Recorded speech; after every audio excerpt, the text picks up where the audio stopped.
EVM हटाओ देश बचाओ। ये पेपर में आए हैं। आज आंदोलन है, मूक आंदोलन। देखो इसका नियम क्या है।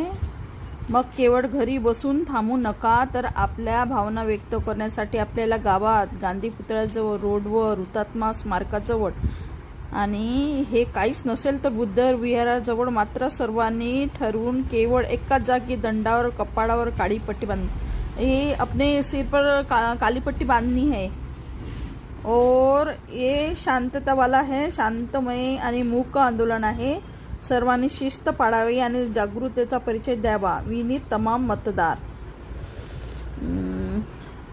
अब देखो, जगात बहुतांश देशांमध्ये, पुढारलेल्या देशांमध्ये जर निवडणुका बॅलेट पेपर होता, तर भारतामध्ये बॅलेट पेपर का नाहीत, ये बहुत जरूरी है।